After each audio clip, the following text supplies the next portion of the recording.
My name is Elena Vance, and I am 46 years old. To the United States Navy, I am Rear Admiral Vance, a keeper of secrets that could topple empires. But to my family, I am still just the inconvenient daughter. Today, at my sister's wedding in Newport, they had no idea that the foundation of their perfect, polished life is a lie I can shatter with a single word. As I drove along the coast, watching the sunlight glitter on the waves, a foolish hope surfaced anyway. Maybe this time would be different. Maybe the sea breeze and champagne could wash away years of being made to feel invisible. For a moment, I was just a woman trying to believe in the idea of family. That hope was shattered by the chime of a single text message. It was from my mother, a dagger disguised as a notification. "Elena, for God's sake, I heard you were thinking of wearing that uniform. Don't. It's an embarrassment to the family name." My hands tightened on the wheel, my knuckles white. An embarrassment, the 2 silver stars I earned in an ocean of fire and steel, reduced to an insult. The air left my lungs in a silent gasp, replaced by a deep, profound, and dangerous cold. They wanted me to feel small.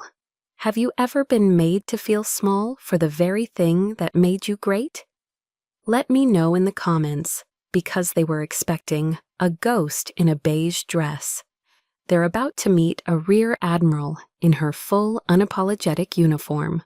The decision to wear my uniform wasn't born from that single text message alone. It had been forged over years of quiet dismissals, each one a small cut, but together they had bled me dry of any hope for their acceptance. The final wound had opened a few weeks prior, right after I'd returned to my apartment in Norfolk from a grueling joint forces exercise in the Atlantic. The air in my apartment was still and cool, a welcome silence after the constant hum of a warship.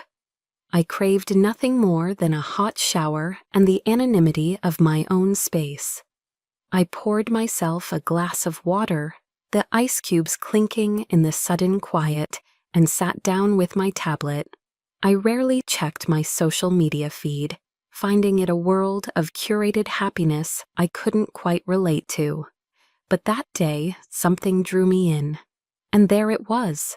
A professionally shot photograph of my sister, Eliza, her face alight with joy, twirling in the arms of a man I didn't recognize. The setting was unmistakable, the waterfront deck of the Ida Lewis Yacht Club in Newport, a place synonymous with my family's social circle. The caption read, "She said yes, the future Mr. and Mrs. Halpern." My heart didn't sink. It simply stopped for a moment, a hollow thud in my chest. Hundreds of comments flooded the post. My mother, Eleanor, had left a string of effusive heart emojis. My father, Richard, had reposted the image with his own caption. "So proud of our beautiful family and the legacy we continue to build." I scrolled through every photo in the album. Eliza with her friends, Eliza with her new fiancé, Eliza with our parents. I searched for my name in the tags, in the comments, anywhere. There was nothing. It was a digital erasure. It wasn't a mistake. It was a message. I was not part of that beautiful family, not part of that legacy. I was just elsewhere. The feeling wasn't sadness. It was a cold, stark emptiness. The feeling of looking at a map of your own life and finding your hometown has been wiped off. A few days later, the physical proof of my status arrived. A thick, cream-colored envelope lay in my mailbox, the kind of expensive cardstock my mother favored. It smelled faintly of her signature Lily of the Valley perfume. But the address label struck me like a slap. Not Rear Admiral Elena Vance, not even Elena. It was addressed to the Vance family, Norfolk, VA, as if I were a satellite office of the main brand. Inside, the invitation was elegantly embossed, announcing the wedding at the Chandler at Cliff Walk. There was no handwritten note, no personal touch, just a QR code to scan for the RSVP.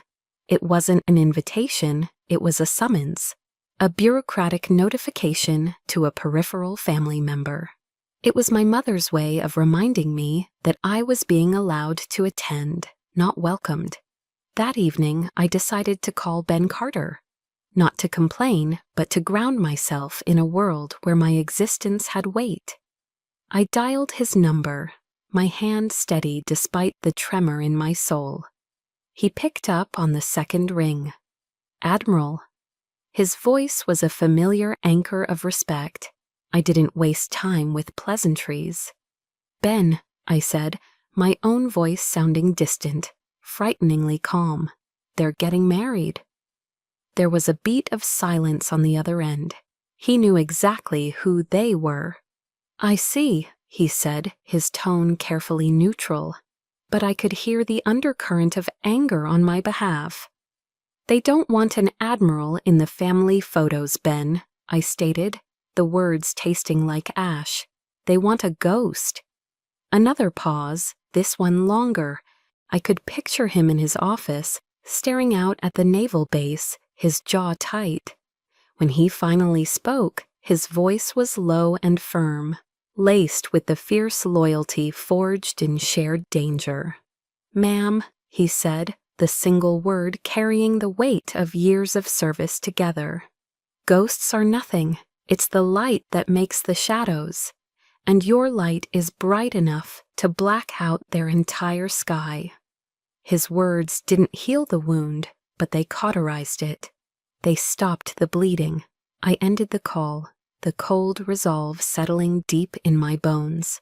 I walked over to my closet and opened the doors. There, hanging in its protective garment bag, was my service dress white uniform. The crisp, immaculate white, the rows of ribbons telling stories they would never understand. And on the shoulders, the 2 silver stars I had earned. They called it an embarrassment, but they didn't know its real name.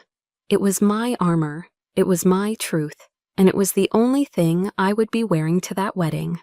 The weight of my mother's text message felt heavier than any gear I had ever carried.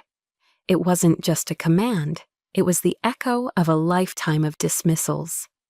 As I gripped the steering wheel, the image of my crisp white uniform hanging in my closet dissolved, replaced by a memory just as stark, just as white. It was the memory of my first uniform, and the day I earned the right to wear it. The day my family decided they had better things to do. My mind drifted back, the miles of I-95 fading into the sprawling green of Annapolis. The Navy Marine Corps Memorial Stadium was electric, a sea of families buzzing with a pride so thick you could taste it. The air was filled with cheers and the soaring notes of "Anchors Aweigh." And then the moment came.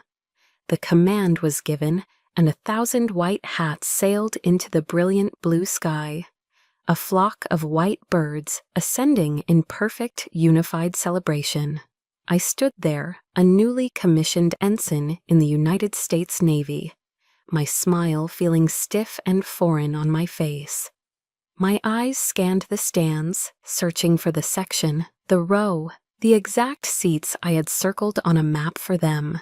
But they were empty, just 2 stark, blue, empty plastic seats in a crowd of thousands. The phone call had come that morning just as I was polishing the buttons on my uniform. It was my father, Richard, his voice clipped and hurried. "Elena, something's come up, a major investment opportunity in Shanghai.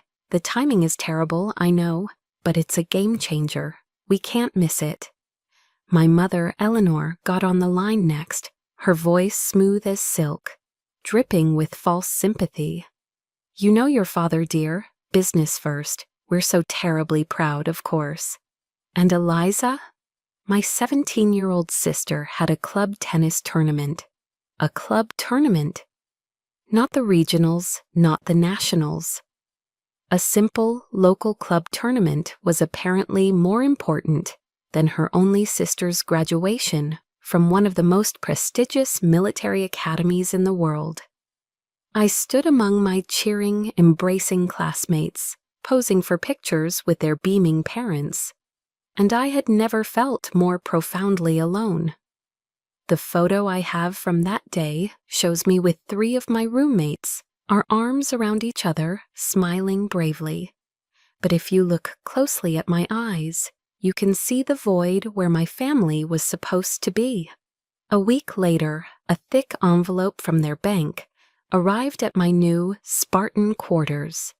Inside, there was no letter, no proud note, just a check for $5,000 and a small, elegant card with my mother's perfect, emotionless script. "Congratulations, dear. Buy yourself something pretty to celebrate. Perhaps a pearl necklace." A pearl necklace. As if 4 years of grueling marine engineering courses, sleepless nights studying naval strategy, and a solemn oath to defend my country could be measured and dismissed with a piece of jewelry. It wasn't just thoughtless, it was a profound insult. It was their way of translating my world into the only language they understood, the language of price tags and status symbols. In their world of lavish parties and designer brands, my achievement had no real value. I remember standing there, holding that check, feeling the cold weight of their misunderstanding. Then, with a slow, deliberate motion, I tore the check into tiny, precise pieces and let them fall into the trash can like confetti at a one-person parade. It was the last time I ever hoped they would understand. The bitterness of that memory was compounded every time I returned to the family home in Newport. The house was a museum of Eliza's triumphs. The walls were lined with photos of her winning ribbons at equestrian events, her prom pictures, her acceptance letter to Boston College, framed in ornate silver. A few months after my Annapolis graduation, an entire glossy album was dedicated to her 17th birthday. Dozens of photos taken at the famed L'Espalier restaurant in Boston. Eliza in a designer dress, laughing as our parents presented her with the keys to a brand new white BMW. My father and mother stood on either side of her, their faces radiant with a pride that was almost blinding. And my presence in this family shrine? It was a single, small 4x6 photograph, tucked away on a crowded bookshelf in the library, almost hidden behind a leather-bound collection of Dickens. It was the photo from graduation day, the one with my roommates. To any visitor, it would look like a picture of their daughter's friend. It was clear the Vance family had one daughter, a perfect, beautiful daughter. I was just a stranger who sometimes stayed in the guest room. I should have known it would be this way. I should have remembered the night I told them I was accepting my appointment to Annapolis. We were in the mahogany-paneled living room, the air thick with the scent of old money and wood polish. My father set down his glass of scotch, the crystal clinking softly on the marble coaster. He looked at me not with anger, but with a deep, weary disappointment that was somehow worse. "Elena," he'd said, his voice level, "the Navy is no place for a Vance woman. Our name was built in boardrooms, not on the decks of ships. You are wasting your intelligence, wasting the connections I could provide for you, on something that offers no tangible benefit to this family." At the time, a younger, more naive version of me thought he simply didn't understand my passion, my need to serve something larger than myself. But looking back now as I drove towards my sister's wedding, I finally understood. Tangible benefit to the family was a code. It never meant honor or duty or sacrifice. It meant stock prices and strategic partnerships. My entire life, my entire career, was just an entry on the wrong side of their ledger. He was wrong, of course. My choice wasn't a waste. It had forged me into the woman I was. But he was also right about one thing. It had come at a cost. The cost was a profound, unshakable loneliness. A solitude you can only find in the middle of a vast, empty ocean, or in a crowded room full of your own family. My father was wrong. My choice wasn't a waste. It forged me. But the cost of that forging was a solitude so profound it had its own geography, a loneliness measured not in miles from home, but in the vast, empty stretches of the ocean. My family saw my career as an abstraction, a series of pins on a map. For me, it was a life lived in steel corridors, under skies that held no pity. The first few years were a blur of missed holidays. My first Christmas as an officer was spent on a destroyer in the Persian Gulf, the air thick with sand and tension. I remember calling home on a crackling satellite phone, the delay on the line making the distance feel even greater.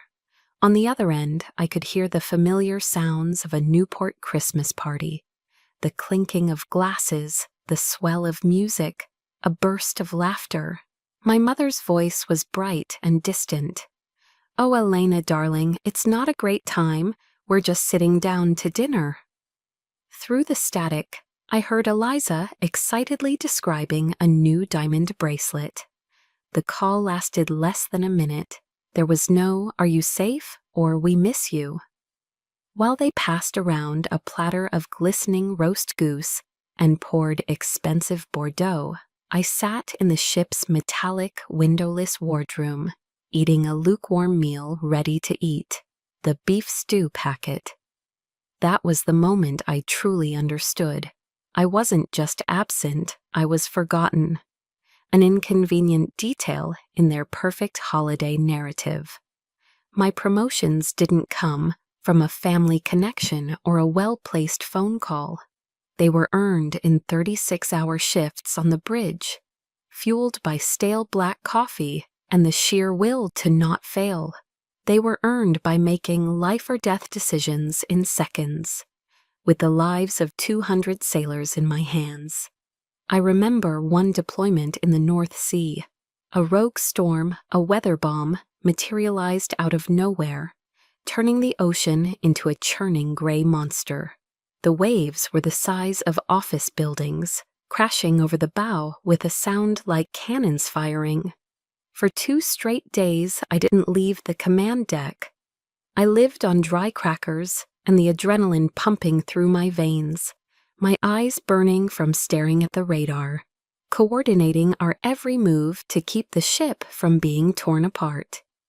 We made it back to port in Scotland, exhausted, bruised, but whole. I felt a quiet, bone-deep pride in my crew, in myself. That same week, I saw a picture Eliza had posted from the breakers in Palm Beach. She was wrapped in a fluffy white robe, a cucumber slice over one eye, with a caption complaining about how exhausted she was after a hard week of shopping. The contrast didn't make me angry or jealous. It created a chasm. It was as if we were living in different realities, operating under different laws of physics, where my exhaustion was a matter of survival, and hers was a luxury. In her world, my entire life was invisible. But the warmth I never found in my family's gilded cage, I discovered it in the most unexpected of places, on the rolling decks of those gray ships. It was in the small, unspoken gestures of my crew. I remember a young Ben Carter, then just an ensign himself, quietly placing a steaming mug of chicken soup in my trembling, frozen hands after a grueling watch in the freezing Arctic. He didn't say much, just "Figured you could use this, ma'am." The non-commissioned officers, my chiefs, would somehow know it was my birthday, and a lopsided homemade cake would mysteriously appear in the galley. They were my family. They saw the dark circles under my eyes and understood their origin. They saw the rank on my collar and knew what it had cost to put it there.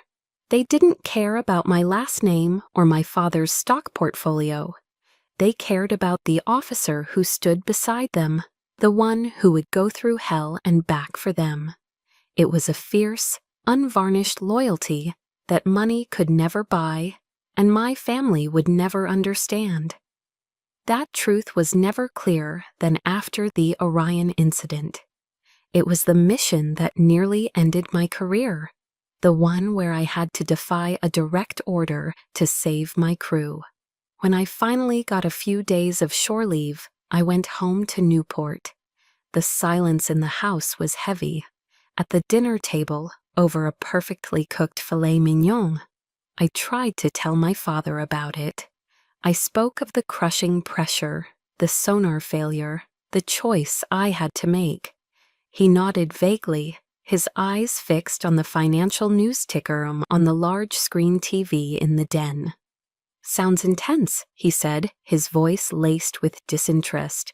"By the way, Lockheed Martin's stock is up again." Before I could respond, Eliza chimed in, wrinkling her nose. "Ugh, can you not talk about scary stuff like that? It's ruining my appetite." I stopped talking. I looked at their faces, bathed in the soft light of the dining room chandelier, and I realized they were not just uninterested, they were incapable of understanding. In their safe, predictable world, war, danger, life, and death were just abstract concepts from a movie. They were not my reality. My reality, with all its grit and honor, was just an inconvenient story, a disruption to their perfectly seasoned meal. In the cold, indifferent world my family inhabited, I was a ghost. But on the steel decks of the United States Navy, amidst the very people I had sworn to lead and protect, I was seen. The warmth I never found in the mahogany-paneled rooms of Newport. I found it in the small, steadfast actions of my chosen family. And at the center of that family was Ben Carter. Ben was more than just my executive officer. He became the silent guardian of my sanity. He learned to read the weather of my moods, particularly after the infrequent icy phone calls from my parents. He knew that my family was a vulnerability, a weak point in my armor. After a particularly cutting conversation with my mother, he wouldn't pry or offer platitudes. Instead, a little while later, a mug of steaming Earl Grey tea, black, no sugar, would appear on my desk. He never asked what was said. He would simply say, "You look tired, Admiral. Maybe you should take a moment." He built an invisible buffer around me, a quiet sanctuary where my pain didn't need an explanation. While my own family constructed walls to keep me out, Ben built a fortress to protect me. That silent, intuitive care was worth more than 1,000 empty apologies.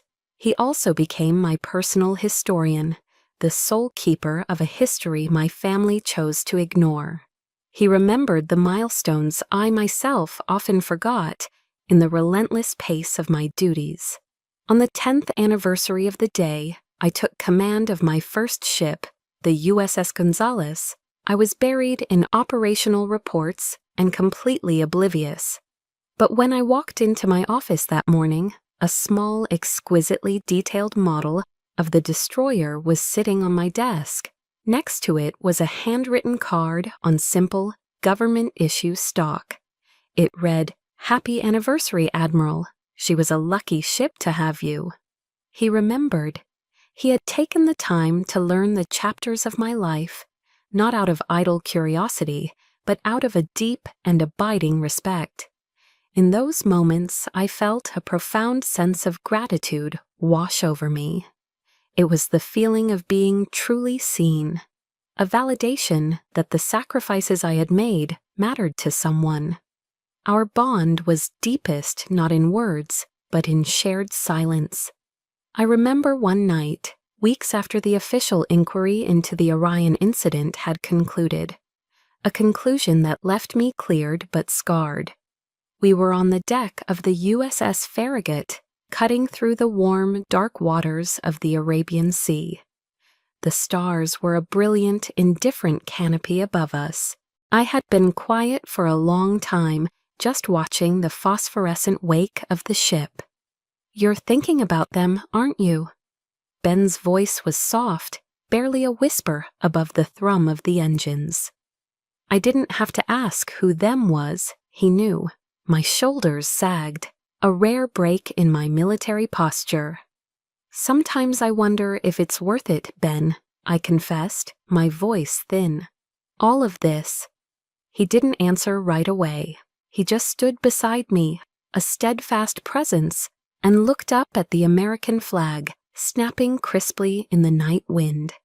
"It's worth it to the people on this ship, Admiral," he said finally, his gaze unwavering. "It's worth it to me. And in the end, that's the family that matters." He wasn't trying to fix my relationship with my parents. He was simply reminding me of the family I had chosen, the one I had fought for.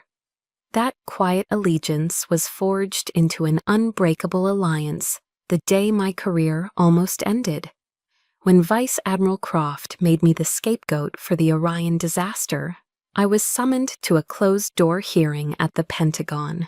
The political maneuvering was thick, and I was sure I would have to face it alone.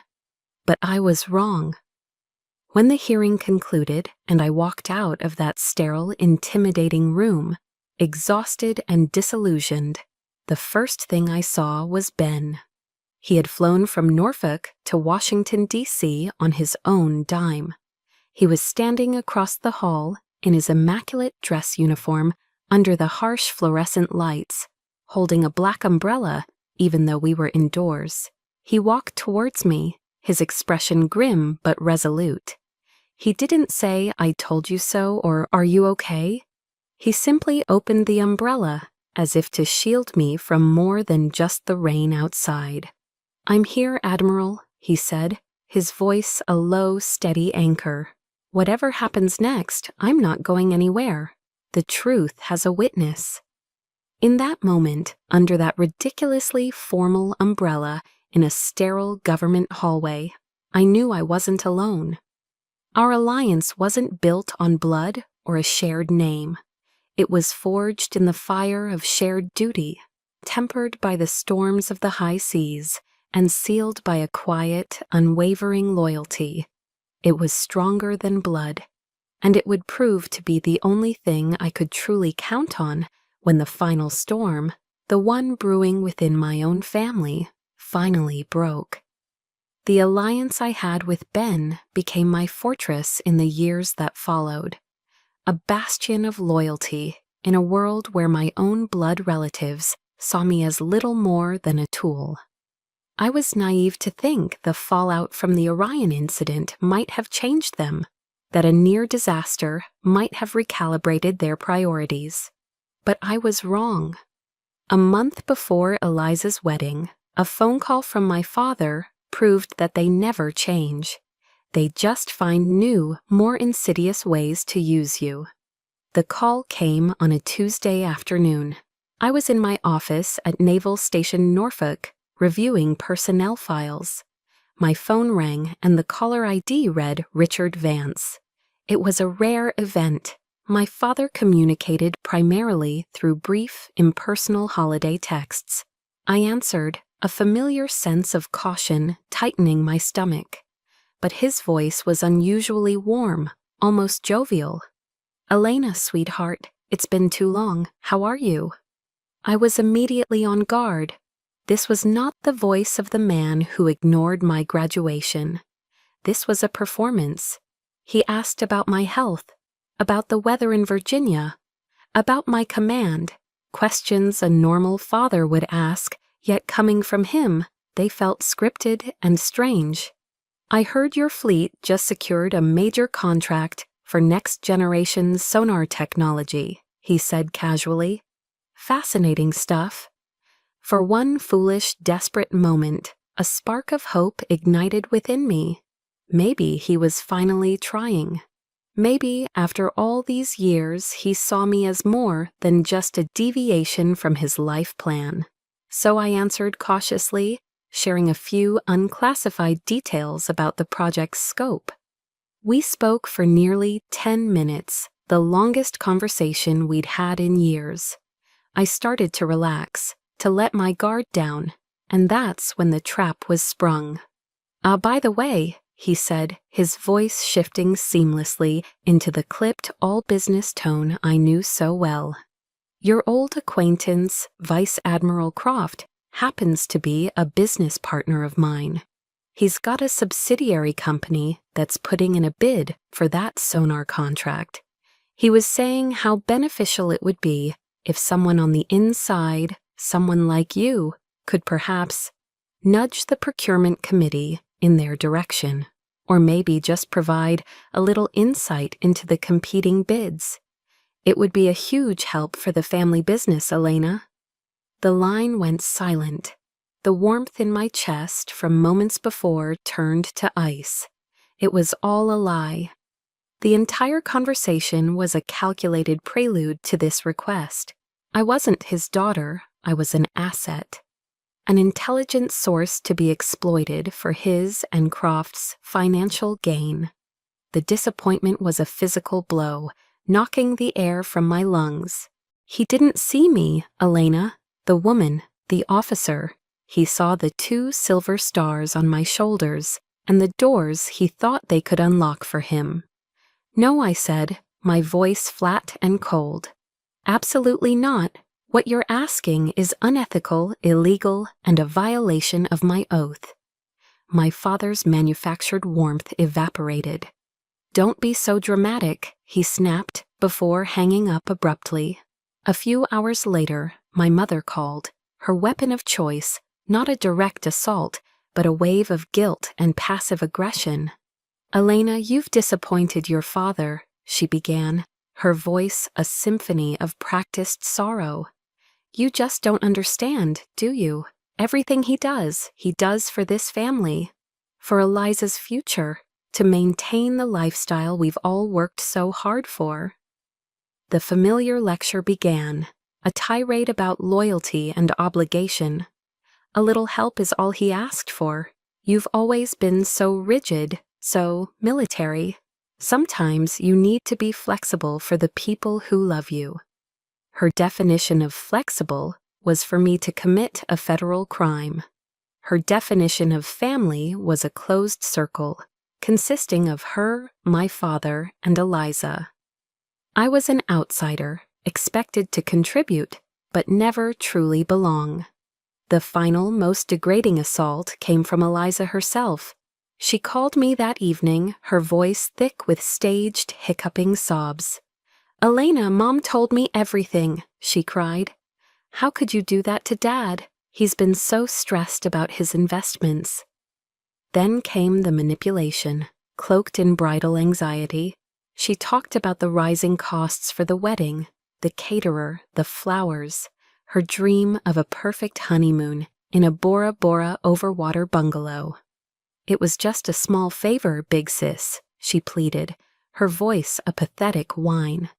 "You have everything, your career, your important position. I just want a beautiful start to my new life. Can't you just help us for once?" She was using her wedding, her one day of supposed happiness, as a tool of emotional blackmail. She was weaponizing her own tears. That was it. That was the moment. The last vestiges of sorrow in my heart burned away, leaving behind nothing but cold, hard fury. The disappointment was gone, replaced by a clarity so sharp it hurt. They had used every tactic in their playbook. Feigned affection, guilt, and now a damsel in a wedding dress. They had treated my honor, the very core of my being, as a commodity to be bartered. Fine. They wanted a perfect wedding in Newport. I would be there, but I wouldn't be coming alone. I'd be bringing the truth with me. And the truth doesn't wear a beige dress. My cold resolve, forged in the wake of Eliza's manipulative phone call, carried me north to Newport. I checked into a room at the Hotel Viking, a historic landmark just a short drive from my family's sprawling seaside estate. I didn't call them to announce my arrival. I knew they would find out. The day before the wedding, driven by a final fading sense of duty, I drove to the Chandler at Cliff Walk, the opulent venue overlooking the Atlantic. The ballroom was a flurry of activity. My mother and Eliza were in deep consultation with a frantic-looking wedding planner, pointing at floral arrangements and linen samples. I approached them, my footsteps echoing softly on the marble floor. "It's all looking beautiful," I offered, my voice even. My mother glanced up, a flicker of annoyance in her eyes before it was masked by a tight smile. "Elena, you're here." She turned back to the planner. Eliza simply gave a tight little wave, then leaned in to whisper something to her maid of honor, who giggled and shot a sideways look at me. I tried to offer a suggestion about the seating chart, noting that 2 elderly cousins might prefer to be seated away from the band. My mother waved a dismissive hand. "The professionals have it handled, dear. What would you know about these things?" I was an outsider, a tourist in the landscape of my own family's life, invited only to observe from a distance. That distance became a canyon at the rehearsal dinner that evening. The event was held at a chic restaurant on Bowen's Wharf, the air smelling of salt and expensive perfume. The main table, a long, beautifully decorated affair, was reserved for the immediate family. My parents, Eliza and her fiancé, and his parents. There was no seat for me. The wedding planner, a young woman with a perpetually worried expression, approached me apologetically. "Admiral Vance," she stammered, "there's a place for you over here?" She gestured to a smaller, round table in the corner near the service entrance. The Friends of the Family table. I was seated next to a great-aunt I hadn't seen in 20 years, who spent the evening asking me if I was still in the Coast Guard. I sat there, nursing a glass of sparkling water, and watched. I watched my father stand up, tap his glass for attention, and begin a glowing tribute to his wonderful daughter, Eliza. He spoke of her beauty, her charm, her bright future. He spoke of legacy and pride. Throughout the entire 5-minute speech, he never once looked in my direction. He never once mentioned my name. It was a masterful public erasure. In that room, in front of everyone they knew, Richard Vance made it clear that he had only one daughter worthy of acknowledgement. The final straw wasn't grand or dramatic. It was small, quiet, and utterly devastating. I had spent months searching for the perfect wedding gift for Eliza. Not something from a registry, but something with meaning. I found it in an antique shop in Annapolis, a heavy brass maritime compass from the 1940s. I had it engraved with the date of the wedding and the geographic coordinates of the small Newport chapel where our grandparents had been married.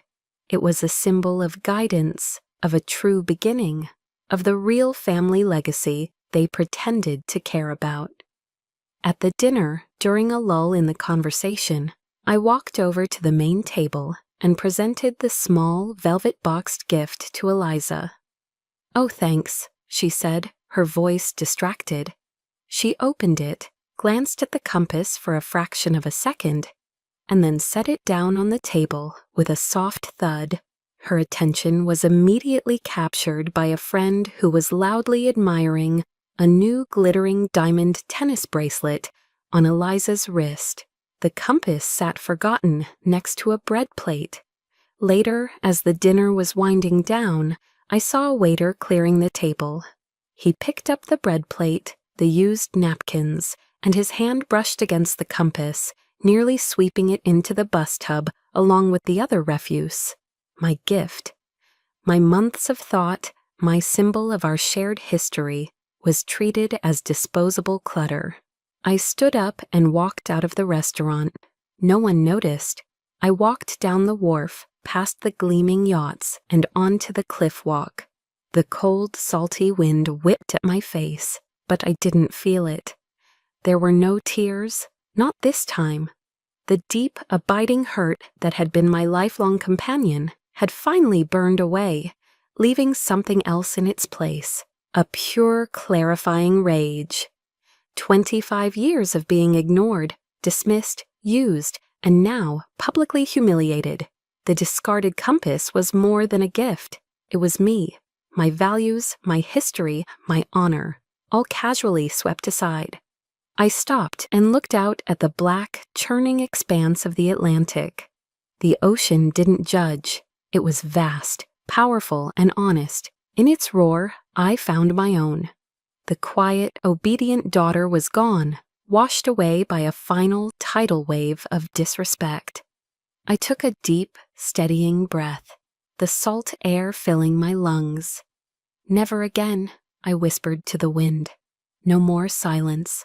No more making myself small to fit into their narrow world. The battle had been declared, not with ships or weapons, but with the one thing they were most afraid of, the unvarnished truth. In life, everyone has a breaking point, that one moment where endurance ends and action begins. The moment you look in the mirror and say, enough. What was yours? Share that moment of finding your strength in the comments below. The rage that had consumed me on the cliff walk did not dissipate. It crystallized. Back in the sterile quiet of my hotel room, the hurt was gone, replaced by the cold, clear focus of a commander preparing for battle. I didn't sleep. Instead, I opened the encrypted laptop I carry on all assignments. My mission was no longer about personal pain. It was about exposing a truth that had been buried for far too long. Revenge was a messy, emotional affair. I was seeking something cleaner, colder, justice. At 200 hours, I initiated a secure call to Ben Carter. He answered instantly, his voice alert. "Ben," I began, my tone devoid of emotion, clipped and precise as a mission briefing. "I need everything you can get on Vice Admiral Croft, specifically pertaining to the Orion incident.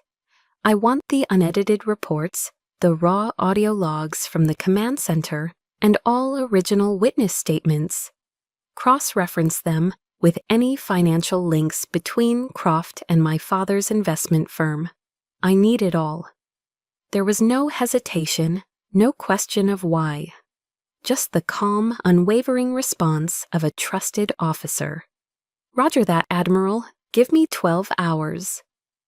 I knew Ben wasn't just my subordinate. He was the hub of an informal network of loyal officers, many of whom had also been sidelined or wronged by Croft's political maneuvering. My weapon in this fight wouldn't be a Tomahawk missile, it would be information. And I was about to launch a full-scale information warfare campaign. While I waited, I turned my attention to the present. I pulled up the high-resolution photos from Eliza's engagement party. My eyes scanned past the fake smiles and champagne glasses, settling on the ornate gold locket around my sister's neck. A gift, the tag had said, from the Croft Legacy Foundation. A charitable front for a man who possessed no charity. Croft never did anything without a strategic purpose. My training as an intelligence officer took over. I zoomed in, enhancing the image. The locket's design was intricate, but it seemed heavier, bulkier than a purely decorative piece should be. Along the filigree edge, I detected a nearly invisible seam, one that didn't belong. A cold suspicion bloomed in my mind. I immediately sent the encrypted image file to Ben with a single clear directive. Analyze this object, highest priority. This wedding was no longer just a family drama. It had the makings of a hostile operation. By dawn, as the first gray light of morning filtered into my room, a secure email arrived from Ben. The subject line was one word: Orion Unedited. I opened the file. The raw truth was more damning than I had remembered. The unedited reports showed Croft had personally overridden safety protocols, pushing the USS Orion into a treacherous undersea canyon to show off a new, unproven sonar system to a group of potential investors. Then came the audio logs, his voice crisp and chillingly calm in the face of disaster. The asset is compromised. We will maintain perimeter and control the narrative. The potential loss of life is an acceptable risk. Acceptable risk. He was talking about my people. Then my own voice cut through the chaos, a recording I hadn't heard in years. I was a commander then. Negative command. I am overriding that order. We are initiating search and rescue protocols. Now. My hands clenched into fists. The evidence was irrefutable. Croft wasn't just incompetent. He was a monster who had weighed human lives against his career and found them wanting. The final piece of the puzzle lay in the list of survivors from the incident. My eyes scanned the names until one jumped out: Captain David Egan, retired. I remembered him, a good, steady commander who had been forced into early retirement after the official, sanitized report came out. A quick search showed he was living in Mystic, Connecticut, a mere hour's drive from Newport. I found his number and dialed, my heart pounding a steady, rhythmic beat. An older man's cautious voice answered. "Captain Egan," I said, "this is Elena Vance." There was a long pause on the other end. Then his voice changed, warmth and respect flooding into it. "Commander Vance," he corrected me, using the rank I held then. "I'll never forget what you did for my crew, for me, that day." I explained the situation briefly: the wedding, Croft's presence, my father's involvement. Egan didn't need any convincing. "That son of a bitch is going to be there?" he said, his voice a low growl. "Good, then so will I. It's about time the real story was told." I hung up the phone, a grim sense of satisfaction settling over me. I now had all the components for my operation.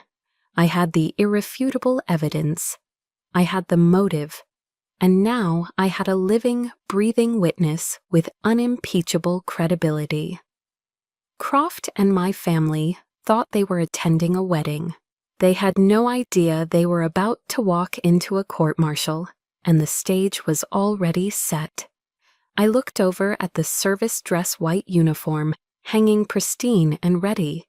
It was time to put it on. I walked into the grand ballroom of the Chandler with the calm deliberation of a commander boarding the flagship. I did not wear the beige dress. I wore my service dress white uniform, the twin silver stars on my shoulder boards catching the light from the crystal chandeliers. As I entered, a wave of silence rippled through the room. The polite chatter of Newport's elite died in their throats. Every head turned. I saw my mother, Eleanor, across the room.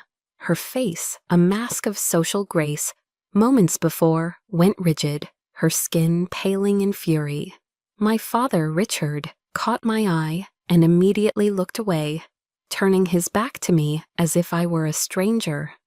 Eliza shot me a look of pure, venomous disbelief. I ignored them all. With my back straight and my chin held high, I walked calmly to my assigned seat, the lone chair in the last row, a place of exile, and sat down. My presence in that uniform was not a plea for attention. It was a declaration of war. The ceremony began, a symphony of orchestrated perfection. The officiant spoke of love, trust, and honor, words that felt hollow and profane in that room. From my vantage point, I watched the front row. Vice Admiral Croft sat there, the picture of dignity, applauding politely. My father sat beside him, nodding in agreement, a loyal business partner. The air was thick with hypocrisy. Then came the moment I had been waiting for. The officiant, with a warm smile, said, "At this time, we'd like to take a moment to honor the brave men and women of our armed forces who may be with us today." As planned, Captain Ben Carter stood. He was in his own immaculate white uniform, a stark pillar of integrity in the lavish room. But he didn't just stand. He turned, pivoting on his heel to face the back of the room. He looked directly at me. His hand snapped up to his brow in a salute so crisp, so perfect, it cut through the air. And then he spoke, his voice not loud, but carrying across the stunned silence with absolute authority. "Rear Admiral Elena Vance, ma'am." A collective gasp swept the room. Whispers erupted like wildfire. A Rear Admiral, here, sitting in the back? My mother's hand flew to her pearls, her face a mixture of horror and dawning recognition. My father froze mid-smile. Eliza stared, her mouth agape. The timing was precise. Immediately following Ben's salute, the large screens flanking the altar, which had been set to display a romantic slideshow, flickered and went black. A moment later, they came to life again, not with smiling photos of the happy couple, but with the cold blue and green tactical display of an underwater sonar map, the map of the Orion incident. Ben, through a former Navy technician on the venue's AV team, had seized control.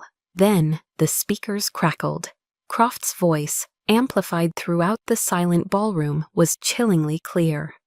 "The potential loss of life is an acceptable risk. Control the narrative." The crowd murmured, a low, confused hum.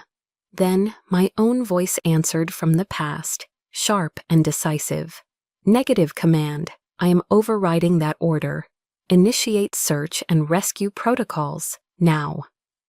The screens switched to harrowing footage from a deep-sea ROV, showing the mangled hull of the submarine and the desperate, heroic work of the rescue divers.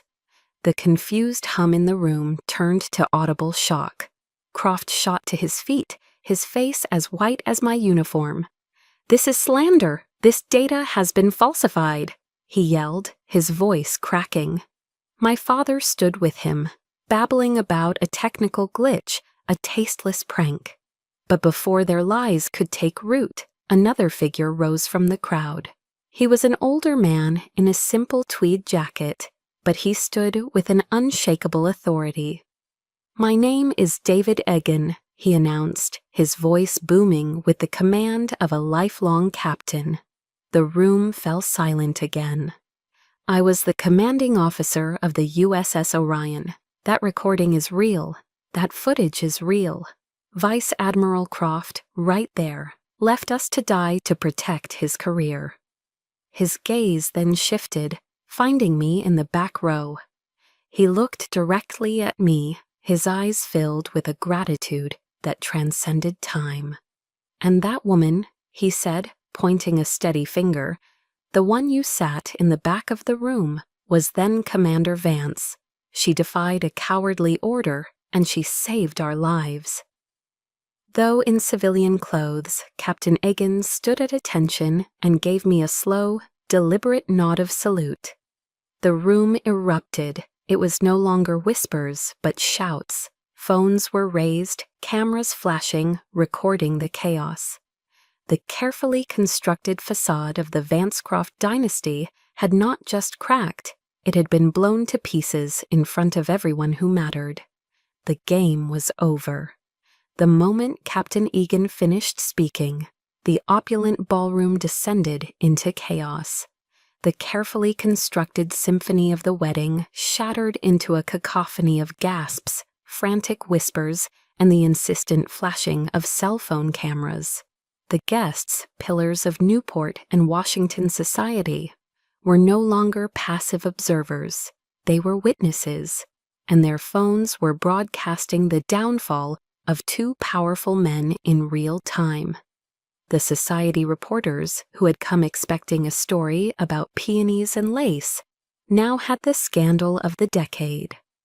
I watched as Vice Admiral Croft, his face a ghastly shade of white, tried to make a discreet exit, but his path was silently, immovably blocked by Ben Carter and two other officers I recognized, all standing at parade rest. They didn't touch him. They didn't have to. Their steadfast presence was a wall of honor he could not breach. My father, Richard, was trying to do damage control, his voice a desperate, sputtering engine trying to start. A misunderstanding, a technical error, he pleaded to anyone who would listen. But no one was listening. They were all watching the empire of Vance and Croft crumble into dust.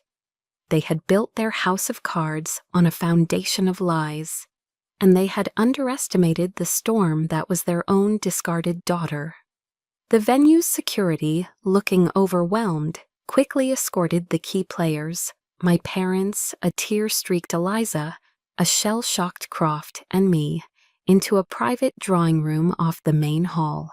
The heavy oak door closed, shutting out the noise, but trapping us in a suffocating silence. It didn't last. My mother, Eleanor, her face contorted with a rage I had never seen before, lunged towards me. "How could you?"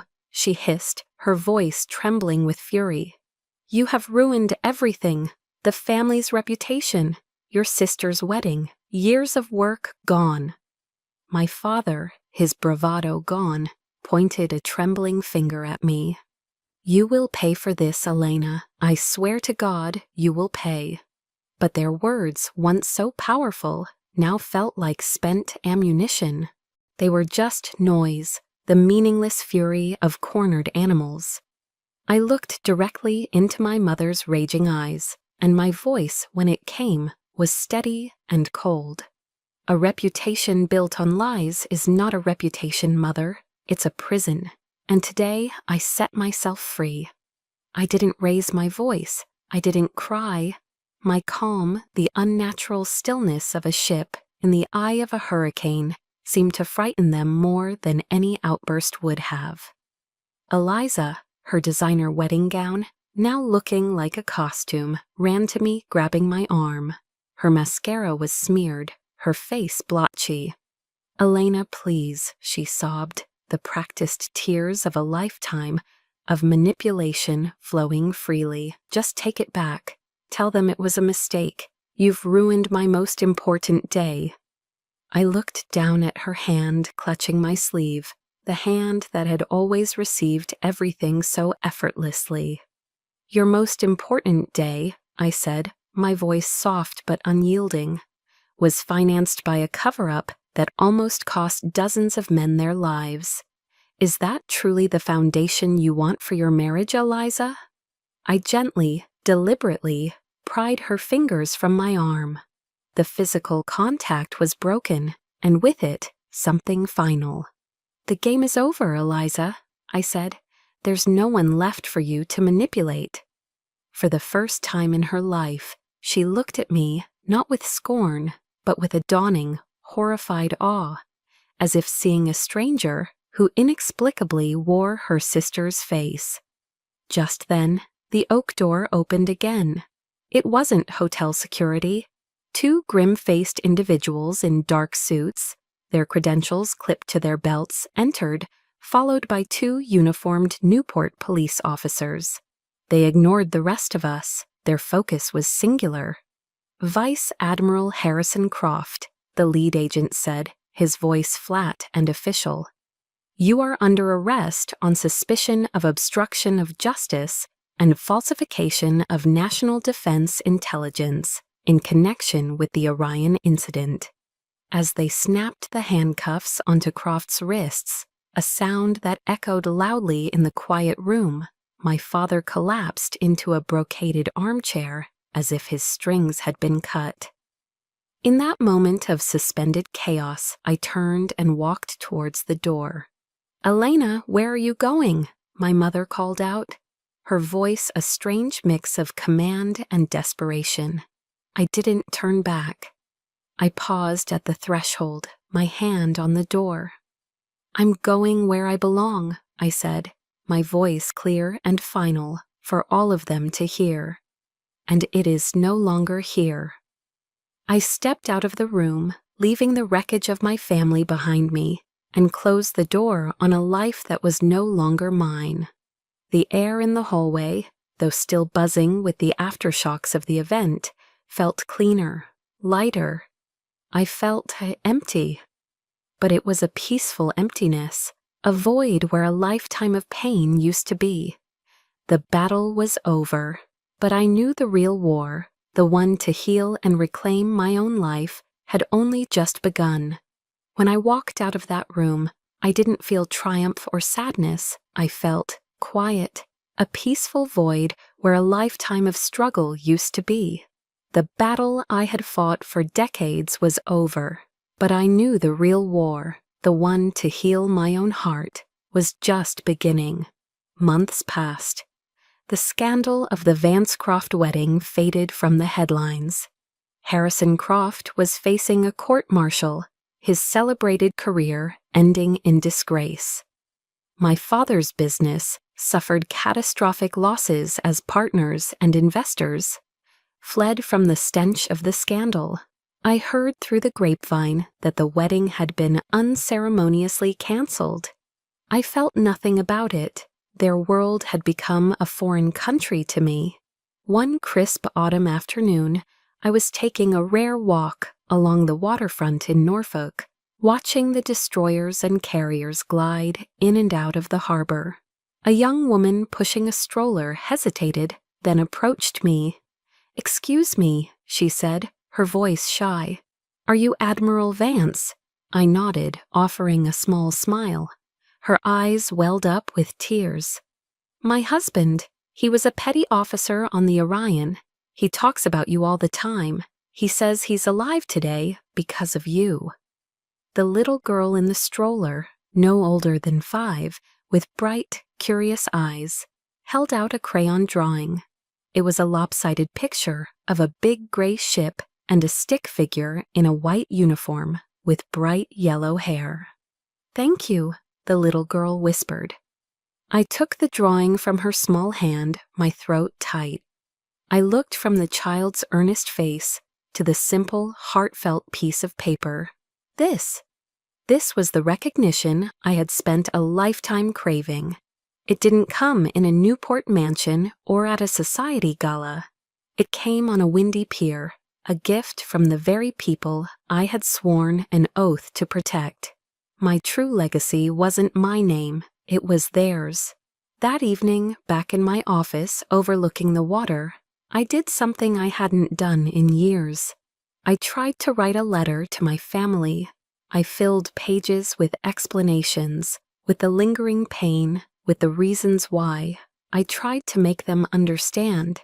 But after reading it over, I realized the futility of it. I wasn't writing it for them. I was writing it for a younger version of myself, who still believed they might one day listen. I no longer needed their understanding. I no longer owed them an explanation. With a sense of finality, I tore the letter into pieces, just as I had torn up that check all those years ago. I opened my desk drawer and took out the antique brass compass, the one Eliza had discarded. Ben had quietly retrieved it from the restaurant that night and given it back to me. I polished its surface with my thumb and placed it on my desk right next to my command insignia.